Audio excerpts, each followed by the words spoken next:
This is Scratch Your Own Itch, the one show that delivers the conversations that we're afraid to share, but need to. This show is all about creating a life worth living. I'm Logan Tyler Nelson, and I'm your host. So, you're going to hear conversations with creators and entrepreneurs talk about what they do, their current and past traumas, how they became who they are, and what they are truly curious about. This is the show where we talk about the things we think about a lot, but need to talk about more. Please take note that this show is not a substitute for actually creating a life worth living, because this show will stir your beliefs, make you question what it means to create a life worth living. So my promise to you is to always give you one question to answer for yourself today to start turning your dreams into a reality.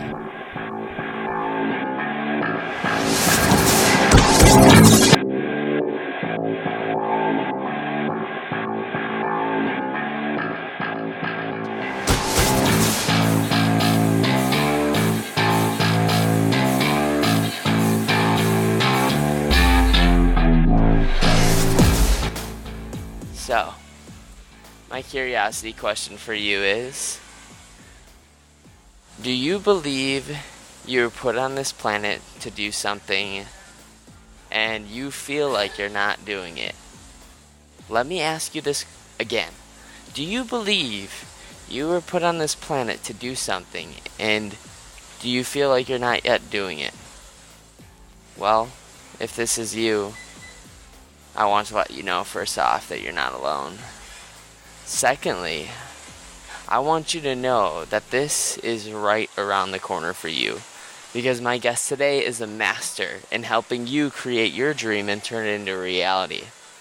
Her name is Katherine Martin, and Katherine's dream is to see 10 million creative world changers doing what they were born to do and changing the world, each in their own unique way. So, without further ado, please give a huge warm welcome to the one and only Katherine Martin. How are you doing, Katherine? I'm doing great. Oh my goodness, that was so great. It is totally my dream. That's awesome. Yeah.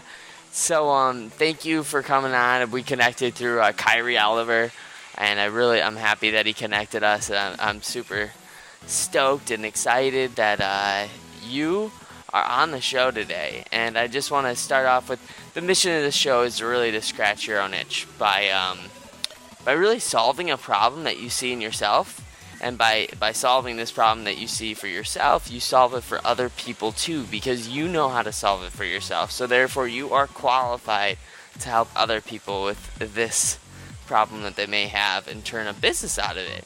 So when I say that to you, how are you doing that, and how are you doing that in your own life? Wow. So I think for me, I realized that the thing that I was doing everywhere I went, like I would be on an airplane or I would be chatting to somebody at a party or whatever, was I would be asking them, what are your dreams? Because I'm really not very good at small talk. And so I would just end up chatting with them, and within like a few minutes, I'd get to hear what their real dreams were. And then my favorite thing was to be like, okay, well, what's stopping that? And let's help you find a way so you can actually go do that. And so I realized, oh my goodness, this is like what I could do in my sleep. Like I could literally have woken up and be like completely exhausted, and you put someone in front of me and I'm like, I can't help but help someone figure out what they want to do. And so I decided, well, that's what I need to do with my life. Like that's what I should be doing, however I can do it. Hey, so let's kind of hear more about your background and your story. I know that you're a speaker, and how did you get into speaking? Well, it's funny because when I was in high school, we had to take speech class, and there was this teacher that nobody wanted. It was called Mr. Cassie. And I went to that class, and I decided that I was always going to go first because I wanted to get it out of the way.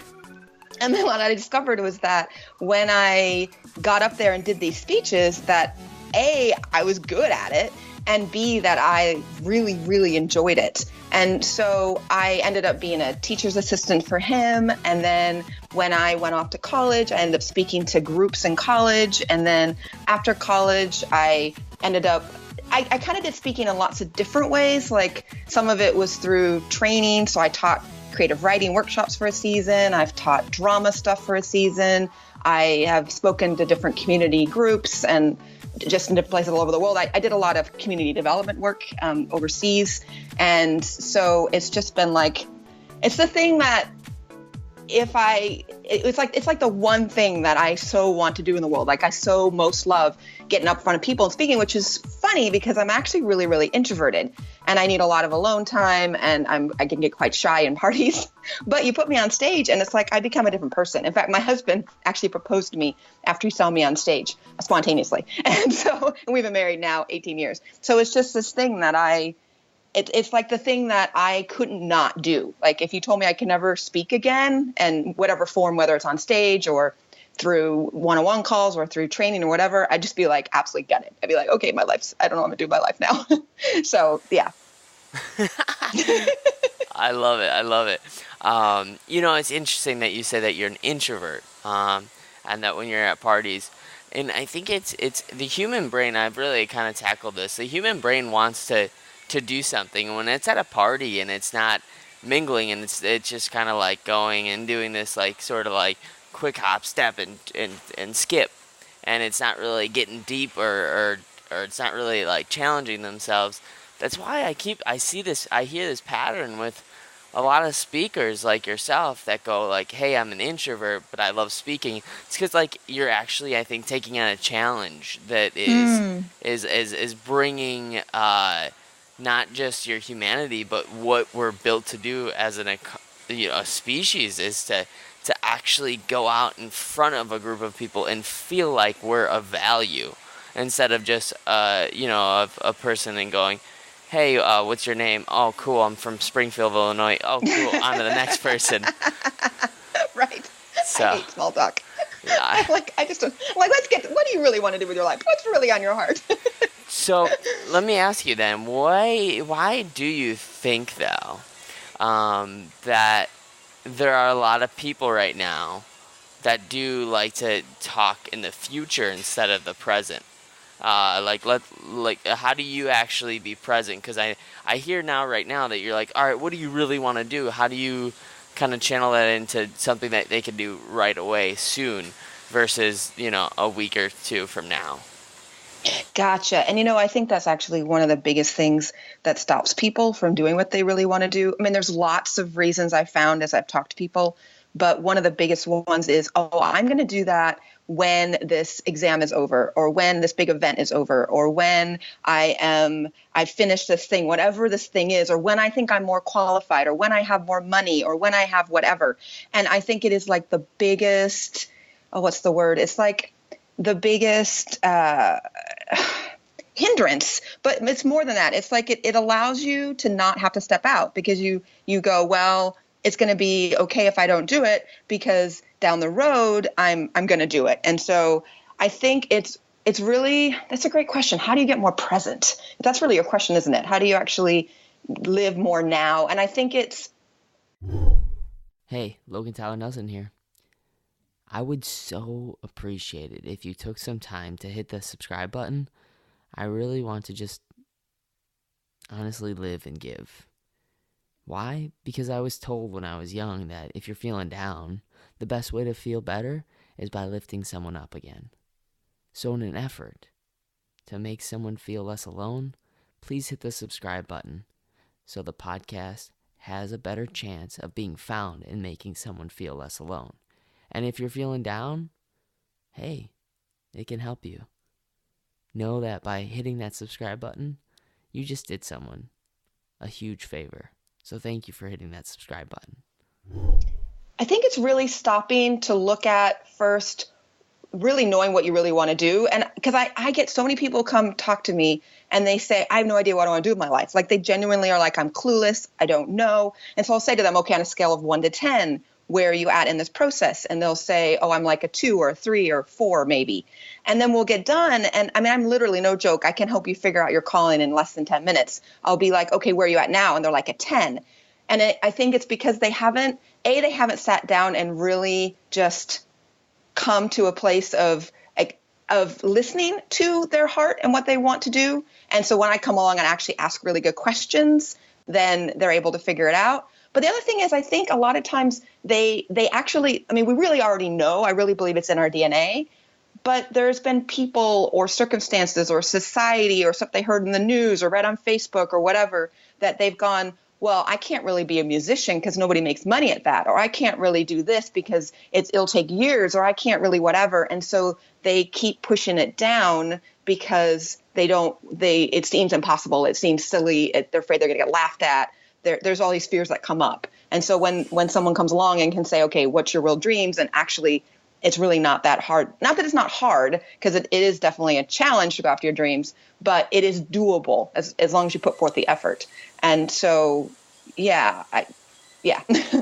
No, I love it. I've got to switch gears and ask you then, because I think a lot of us do think that once they finally find their dream and we're doing that thing that we told somebody that we want to do, if anything goes haywire and it doesn't feel good, it's uncomfortable, then maybe that's not the thing that they were meant to do. I can't take anybody else right now and interview them, so I'd like to ask you, Katherine, have you ever had this thing where you're doing your calling right now and there are uncomfortable moments and there are times of suffering, there are times of just kind of hating it and questioning it, and if there is, could you please talk about that time or that experience?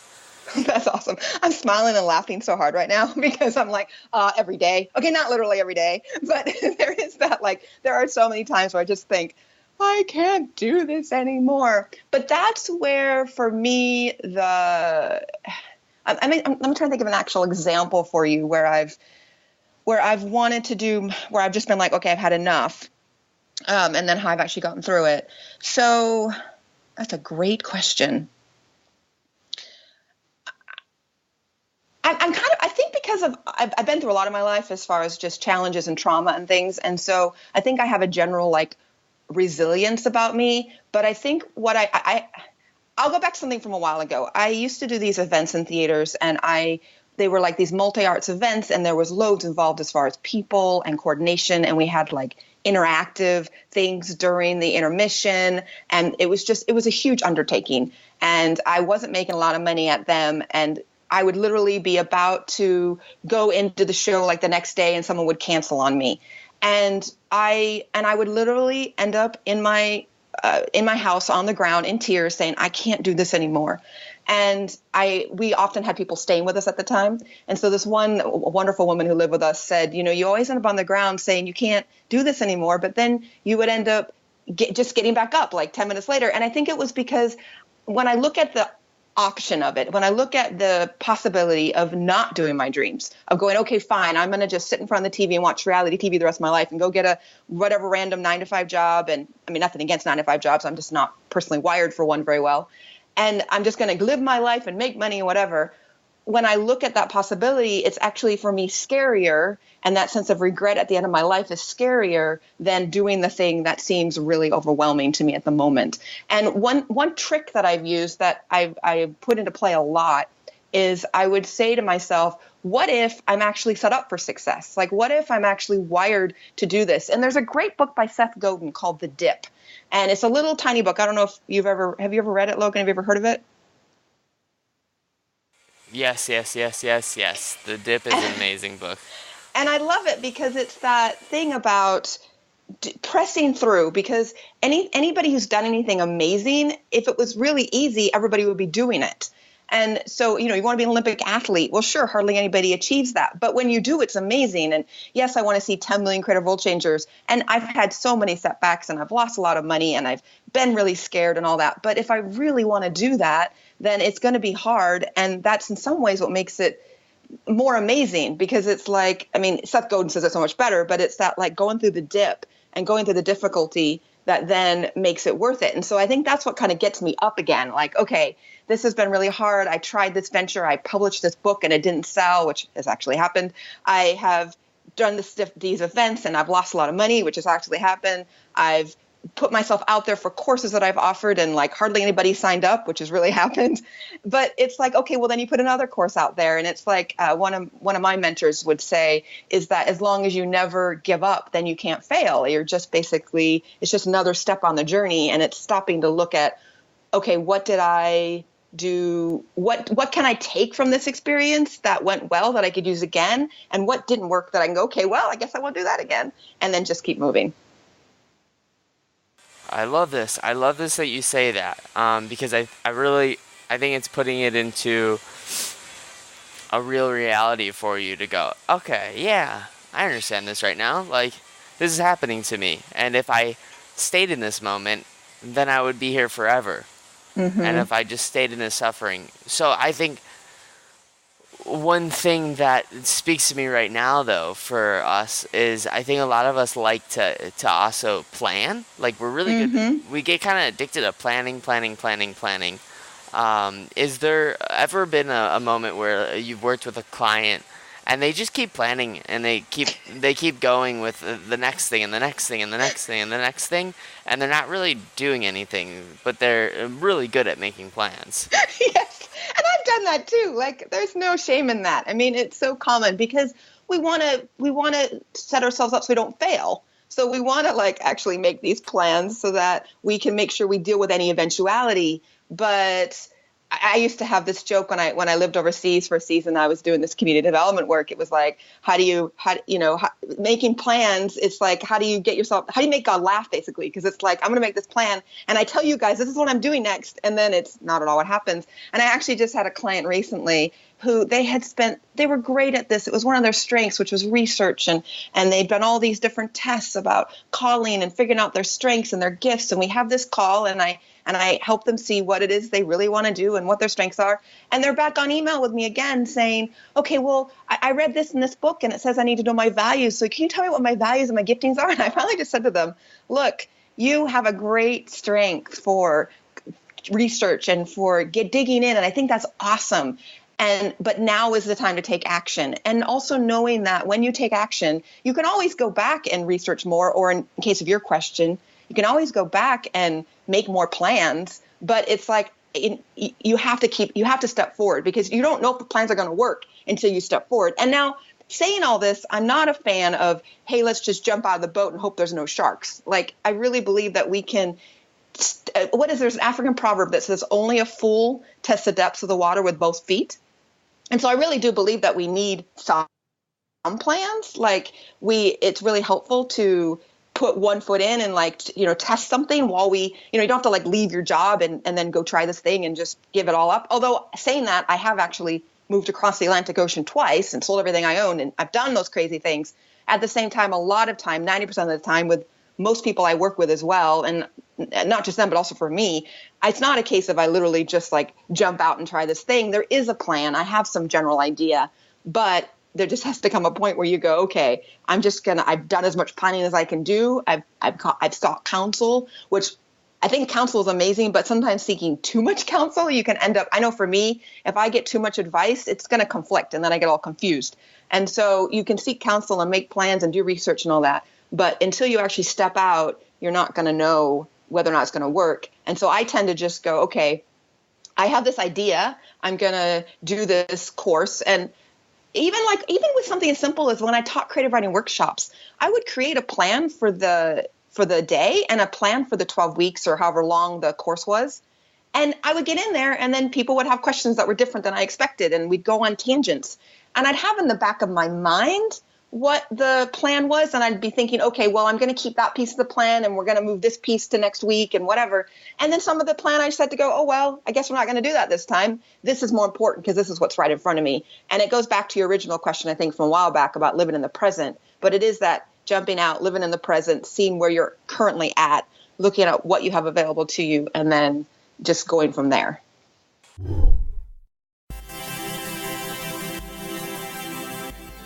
Hey friends, so let me ask you real quick. Are you someone who's trying to get more visibility? Who's trying to be in front of the crowd? Well, if that's you, I want to let you know that first of all, you're not alone. Second of all, if you want to get on more podcasts, or ones that actually scratch your own itch, meaning maybe you have a book or a business, or maybe you do speaking, or if you don't yet do speaking, maybe you can, and maybe you'd love to. Well, I put something together for you, and in this little giveaway, I'm going to show you how to pitch yourself for podcasts and how to actually be professional when you show up so you can be the next authority in your niche, so you can start scratching your own itch. I know what it's like to build something, create something, and then there just be crickets. No one wants that. You need to be seen. You need to be heard because you have a message to share. A message that is worthy of hearing. Podcasts nowadays, more than ever, are being consumed by people. And guess who's actually learning the knowledge that's being shared? It's podcast listeners. It gives you a license to be an authority in whatever area you really dream of being an authority in. So if this at all starts to give you a little itch to scratch, just email Logan at logantylernelson.com. Again, that's Logan at logantylernelson.com.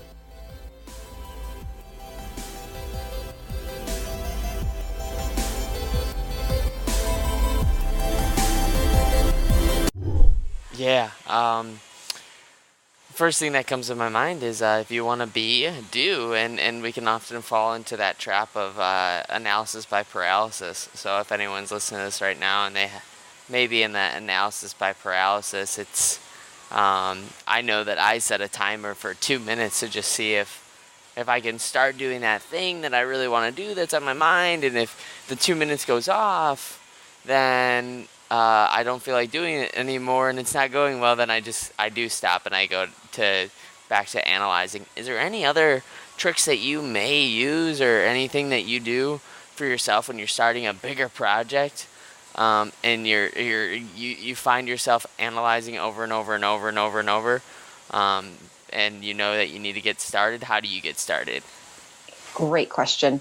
One thing I was actually thinking about just before you asked that question was how I was reading in some book. I wish I knew which book it was, but it was talking about motivation and how when we say we want to lose 50 pounds, I'm actually in that journey right now. I've lost nearly 20 so far.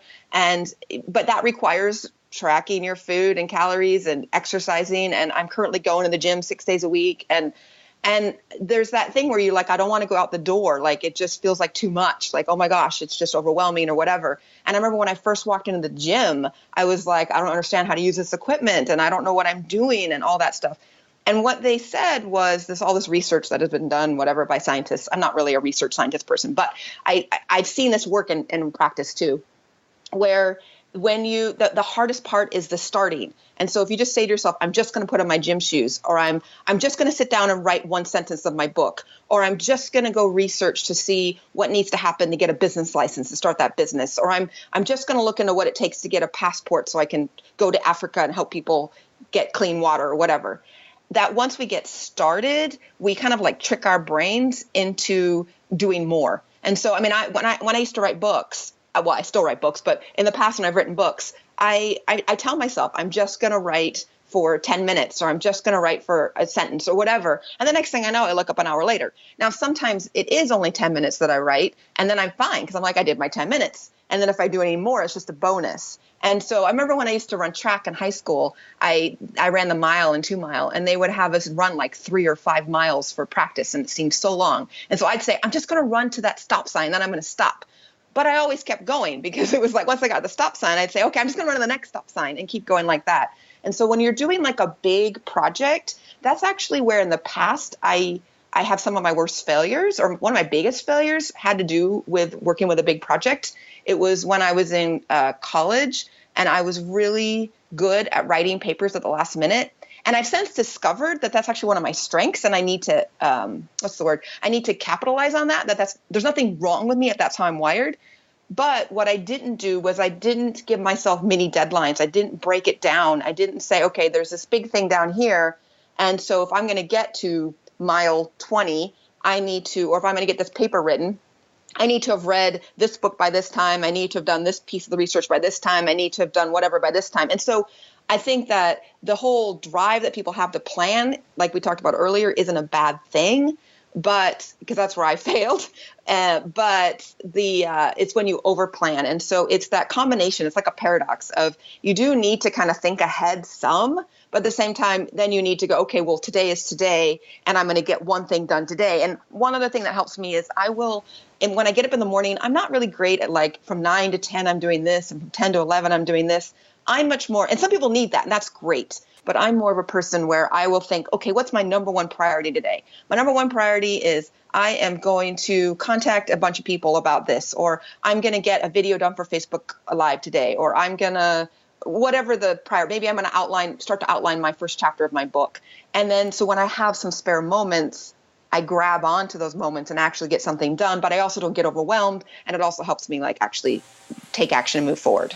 I love it. It's like they call it greasing the groove, where yes, you only need that little bit of it's a small sprint, small investment, all that, tiny leaps, big changes, sort of idealist is sort of experience with yourself and whatever task that's in front of you. But we're running kind of out of time. We got like maybe 5 to 6 more minutes, and I'd like to enter the Scratching the Surface Curiosity questions, where just questions that I come up throughout the week that I just really want to ask a certain person, and you are actually that person right now. So whenever you're ready, we're going to get into that, okay? Awesome. So the first question that I like to ask is sort of a giving's giving question, where it might be a thought that you're ashamed about having, or you might be embarrassed about having, something that keeps on happening. What is that thought that you keep on having? Wow. I think I'm pretty open with stuff. So I think I actually alluded to it earlier, that I don't like admitting that I want to give up. Who wants to tell their X number of followers on social media and, people you're trying to help with coaching that actually today I thought, forget it. I've had enough. But yeah, I think that would probably be it. Let's get a new one. I'm sorry? Let's get a new one, because you've already given it. Let's give us something new. Oh, another one. Yeah.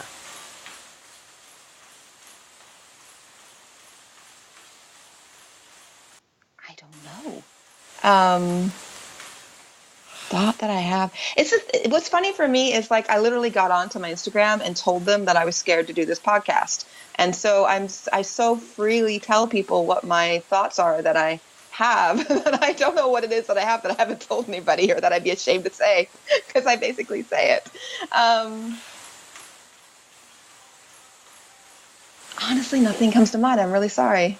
Don't be. No apologies. It sounds like you're just a very open person.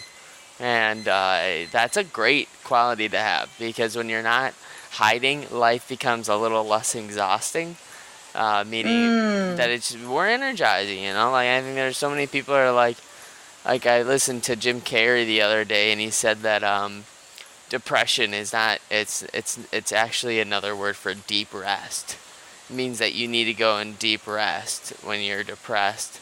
And that's just because you've been hiding and sort of exhausting yourself by pretending to be someone else. And when you're constantly speaking about those negative thoughts that are going through your head, you're letting them out. It's like you're no longer stifling them. So it leads me on to my next sort of curiosity question, which is, what is a belief that you had 5 years ago that you now may have, and you kind of laugh at it going, wow, I can't believe I thought in that way?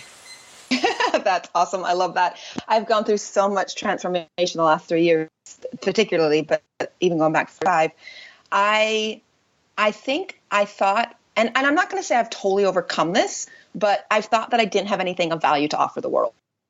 I thought that nobody would want to hear what I have to say. I thought that I was just, going back even years before that, I thought I was like a burden and the world would be better if I wasn't here. And now, it's not that I think, oh my God, I have so much to offer. I still struggle sometimes with that feeling of, well, what if no one wants to hear what I have to say? What if I get in this podcast and I start talking and it's like, people are like, oh my God, she's so boring or whatever. And but as a general rule, I'm definitely not at that place that I was 5 years ago with it. Oh, so cool, so cool. I'd love for you to give out one homework assignment for anyone that's listening right now, like an exercise that they can do this week to put themselves on a map of either discovering something about something that they want to try that they haven't done yet, or maybe it's something that they're doing right now that they think is failing. What kind of exercise would you give them? I think I would say ask yourself the question, what did I do that was right? So I think even in our worst failures or things that go wrong, I think we can always find something that we did right. Like, oh, I actually finished that, or I kept a good humor when I did it, or whatever it is. I think that one of the things that stops us most from going forward, well, I mean, there's a lot of things, but one of them can be that we think that, well, I failed at this, and this. Like I've put out I think I've published like 5 or 7 books, and none of them have done amazing. And I could look at that and say, oh, I'm never going to write a book again. But there's so many things that I did right about that situation. And so I think we spend a lot of time looking at what's wrong with us. What do we do wrong? How do we fail? Oh, I should have done that differently. But I think if we can flip it, and this is what I love to do most with people, is flip it and say, okay, what did I do right about that today? What did I do right about that experience? Like find your most shameful experience or your most challenging time where you feel like you failed the most, or just even today, like if you do something that you're like, oh, crud, to actually stop and go, okay, yeah, but what did I do right? Oh, that's awesome. That's so cool. I love it. I love it because it's so easy to shame ourselves. Mm-hmm. It's so easy. I'd love to ask you, is there an app or maybe a piece of a podcast or something that you're listening to, or something that you're kind of like just addicted to currently that you'd love to recommend to someone? I am absolutely loving, I don't know if you've heard of Gary Vaynerchuk. Yeah. Have you heard of him? he's out there. He is, but you know what? I'll be honest. When I first listened to him, I wasn't sure about him. And then what I'm loving at the moment is I'm loving that he is really encouraging empathy, and that what's really been challenging me is to really look at some of my mindset stuff and things that I thought, not that I think that I thought, that's not right, to really just really think about things. And so I think that's probably one of the things I've been listening to most lately has been him. I'm trying to think if there's anything else that I would recommend. I mean, I'm a big reader, but I kind of bounce around books. Like I'll read a book, I'll read a couple chapters, and I move on to another book. And I don't finish very many books. Although one that I did finish that like kept me on my course in the last 3 years is a book from Simon Sinek called Start With Why. And that book like just changed my life. But I don't know if that answers your question or not. It does, yeah. Just one thing that you're kind of addicted to right now, and it sounds like Gary Vaynerchuk, and yeah, Start With Why is often talked about on the show very often. And can I actually add another one? You know what? I guess you can. You know what's funny? It's really weird. I wouldn't have thought this, but there's a guy called Jordan Syatt. His tag is at Syatt Fitness, and I've been working with him in his inner circle and things, and he deals with fitness stuff. But the thing is, what he does so well with it is he really cuts through to the core of what the real issues are, and like all the stuff out there that's so confusing is like he makes it really simple. And it's something about that, like living in that world has helped me in other areas of my life too. That's why I'm recommending it. Because I'm sure, I mean, whether or not you're interested in fitness, I don't know, or whether or not your listeners are, I don't know. But there's something about listening to him, especially on Instagram, that he has YouTube videos and stuff. It's like, it kind of helps me take some of those principles and apply it to my business or to my life or my relationships, whatever. And that's honestly been one of my other big things, like I always go to on Instagram. I love it. Katherine, I'm disappointed in you. You haven't done your research on me, because if you looked at my Instagram, I'm half nude in most of my pictures. But I will stop talking about that. I would love to just ask you one more question, and then we'll round it out and say goodbye, okay? And that is, how can anyone that's listening right now to this support you, and how can they reach you? Oh, wow. Well, you can find me at Creative World Changers, creativeworldchangers.com. I'm also at Creative World Changers on Facebook and on Instagram. And Yeah, I mean, really, the way you could help me is just come say hi. And I just really want to connect with you and see if there's a way I can help you. And I mean, I really just feel like life is worth living when you're getting to do something to help other people. And so if you have a question or whatever, drop it on my social media or send me a message through my website or whatever. And I'd love to see if there's anything I can do just to help your day go a little bit better. Yeah, absolutely. I'll include that in the show notes.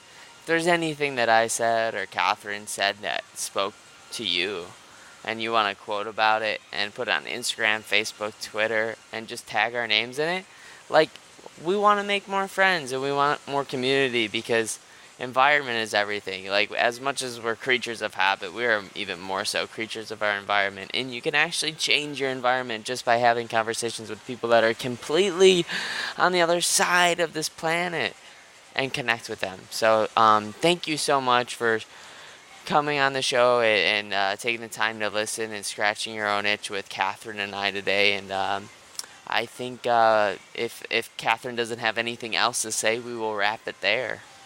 No, this is great, Logan. Thank you so much. It's been an absolute honor to be here and to chat with you. Yeah, likewise. Thank you.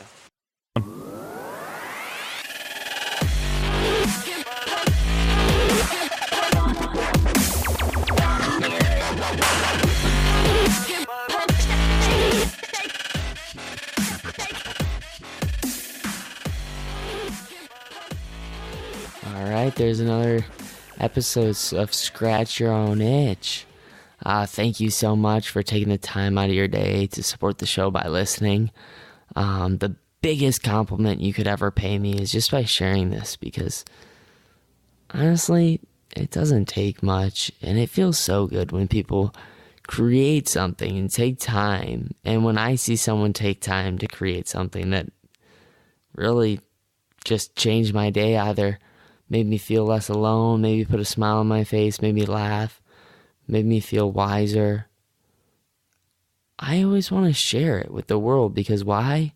When I share something that resonates with me, why not share it? I mean, that's just kind of the thing that goes around, and it's free. It takes no time at all other than just a click of the button, share, on either Instagram, Facebook, Twitter, LinkedIn. Any of those social media platforms would be great to share this. So I really appreciate it.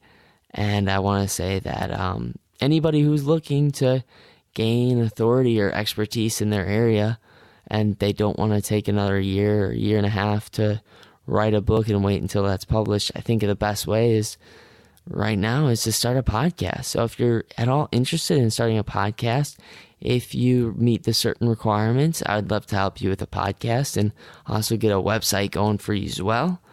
And this is not an easy task. It's hard to actually get it done and get it out there. So every now and then we need some help, and I'm here for you. So please reach me at Logan at LoganTylerNelson.com if you're interested at all.